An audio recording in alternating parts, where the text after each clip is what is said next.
Bear Valley, a game published by Stronghold Games, designed by Carl Chudik, a designer that is known for his simple, small, yet elegant games that despite their small size, they still has some depth. So a game designer that when you see his name on a box, so that name itself raises some expectations. In Bear Valley, the players control campers slash explorers that are trying to move from their starting camp, represented on this card here, to the destination camp, which is represented by this card here. The board is formed by cards that you place on the table, and the more players you have, the bigger the board, the longer the initial configuration of cards. There are several possible setups that the rulebook describes, and the setup is quite long. It's a quite long line of cards, so this is why I'm showing it all. It would take too much. It would get us too far from the action. Now, as I said, in this game you play campers slash explorers, so you're trying to move from there to here, which would be far out of the screen that you see. The players all start on the initial card with their pawns on the initial card, and this is going to be probably the last time you're going to see them on the same card, with some exceptions. The rule is only one player pawn per card. These players here, these characters, they really do not like each other, or they're following the rule in slasher movies, let's split up so we'll cover more ground, which of course ensures that the villain picks off the good guys one at a time. And in this case it would be the bear attacking them one at a time. So no more than one player per card, with some exceptions. For example, some cards may have different sections, such as this one. Then it's okay to have a player per section as long as the sections do not communicate with one another. Bridges also count as different sections from floor sections. This card has two sections, one on the floor and one on the bridge. So these people really don't like each other. They're okay even if one of them is on the floor and one on the bridge, but closer than that, you smell or something. So they do not want to be close to each other. Mechanically, that means that you're going to use your pawn to block off the other players to prevent them from getting closer to victory. So really not a cooperative game. These people are lost in the forest and are trying to get their friends eaten by bears. I guess it's the old idea. I don't need to run faster than the bear. I only need to run faster than you.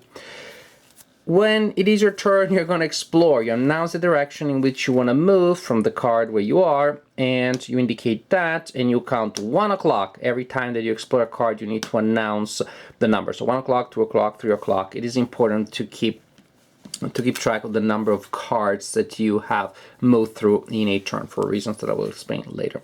When you draw a new card, you can choose the orientation, and suppose that I want to put it this way. This way also would still work because I have a bridge there, but I decide that I want to go there instead. So I announce 1 o'clock, that's my 1 o'clock, and I announce that I am there or I intend to move there. You do not move there yet. First you determine the number of cards that you will move, and then you actually move your pawn. So I decided I want to move more, and I say, okay, I'll go here because I'm on the floor, and I say 2 o'clock.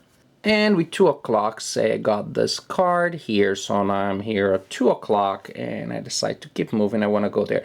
As you can see, I'm placing the cards sort of like offset one another. These are virtually, functionally hexagons, because they can be adjacent to up to 6 cards.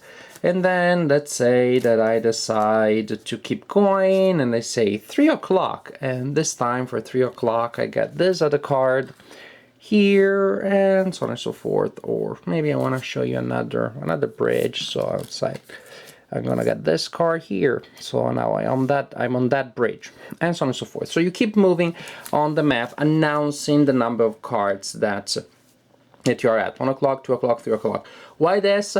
Because if you encounter an obstacle at 1 o'clock or 2 o'clock, that is at the beginning of your move, you get certain advantages. You are able to at least get the minimal move.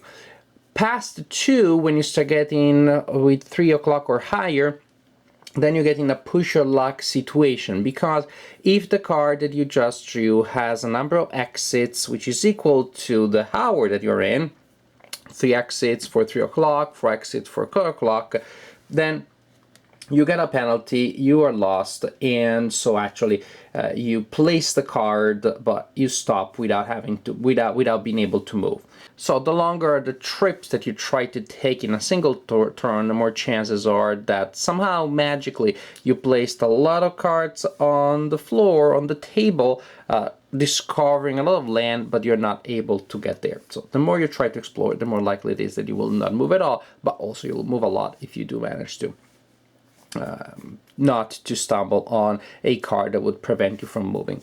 There are also other cards that will prevent you from moving. Well, it's not just getting a certain number of exits in a certain o'clock turn that will prevent you from moving. Also, if you encounter a bear, your token stays where it is. If you encounter an area with water, then you also have to stop moving, because water is rumored to have bears that go around, and so you want to slow down and be particularly careful.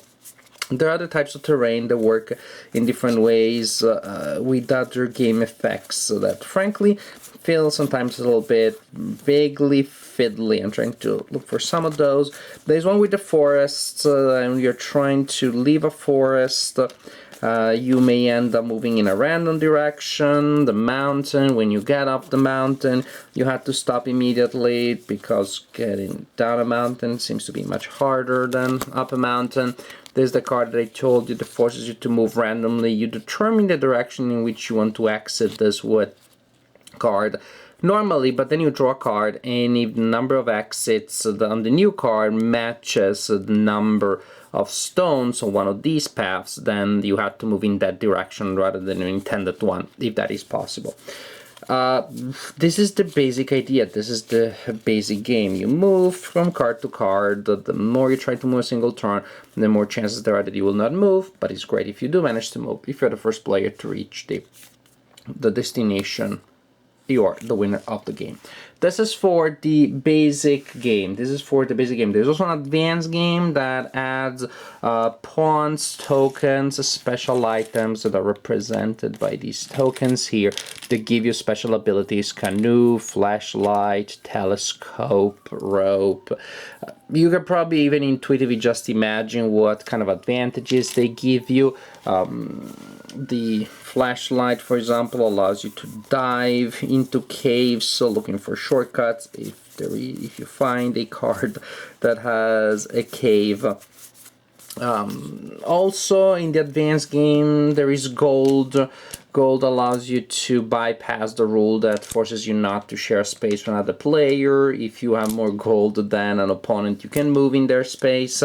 Also, players have unique personalities in the advanced game, and those personality gives them limitation. For example, Forest is allergic to trees.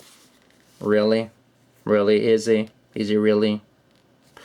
So there's a limitation there. He cannot enter wood cards.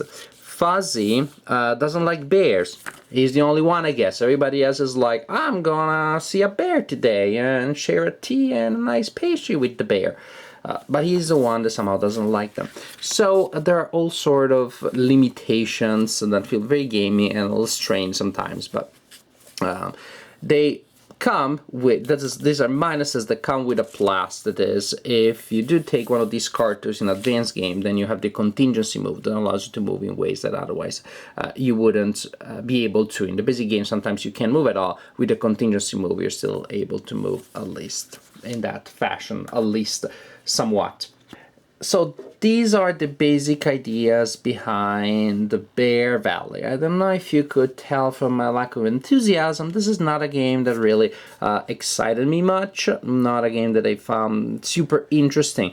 Nothing terribly wrong, not super broken, just fell flat. There was something a little, I don't know, like soda that you leave out and the day after is still good, but it doesn't have that sparkling quality anymore. It's not bubbly anymore. Something is missing. So the game feels a little bland. you draw a card, you move, sometimes you don't. There is fun in blocking your opponent, so you need a certain number of players to be able to do so. But I guess that the problem is that the game feels a little repetitive, a little too, on one hand, a little too obvious. And on the other hand, there is a certain fiddliness to it. This kind of game feels to me like a game that really shines if you can play with casual gamers, with non-gamers, because the theme is one that's pretty generic. It's not like sci-fi or fantasy that the casual gamer immediately says, oh, I don't know what that kind of stuff is. Bears and getting lost in the woods, that's something that should appeal or can potentially appeal to a large number of players, casual players. But then you have all those fiddliness, especially if you include these tokens and the advanced rules. Then the game feels like it has too many moving parts for the kind of filler that I believe this is supposed to be. This definitely doesn't have enough meat to be one of the main games of the night, but it still takes a while to play if the cards do not come out in the right order, and it still takes a little too long to explain and to get into all the rules for it to be a simple filler warm-up kind of game for a game night. So it is not deep enough to be complex, to really have a complexity that I find engaging. It is not deep enough for me to want to be committed to learn all the subtleties of the game. And at the same time, again, it has too many of those little mini rules and exceptions and special cases that make the game more demanding to play than I believe the filler that is at the core of this game should require. And then also there is a vast luck element that's really hard to mitigate. These tokens you mitigate a little bit, but again, as I said, it comes at a price. The game feels less straightforward. And sometimes even these effects do not really mitigate. They just add more chaos and they just add more interactions that do not really seem to improve the game. So actually, I wouldn't even say that the advanced game is better than the basic game. It really didn't do much for me. It didn't really improve the impression that I had from the basic game. And the basic game, again, is not one that I absolutely love. It's one that I feel flat. Something is missing. Is like a tofu substitute for chicken or lobster. You can tell it's not chicken or lobster. It doesn't taste bad, but it doesn't taste good enough to really get me excited. So too much luck, too much fiddliness in a simple filler. So these elements really do not go well together. But well, overall I was underwhelmed by this game. Too bad, because I had good hopes, expectations. I brought it with me on camping because I thought this would be the perfect game to play on camping. We played in the evening, and then my friend said Nightmares at night. What's better than that? Also better than that, having that with a game that also is very exciting, and unfortunately this was not the case. Just a little bit of a meh game. I don't hate it, but I'm also very, very far from loving it. For filler games, there are just so many other options, and I think the Bear Valley is not a particularly strong one.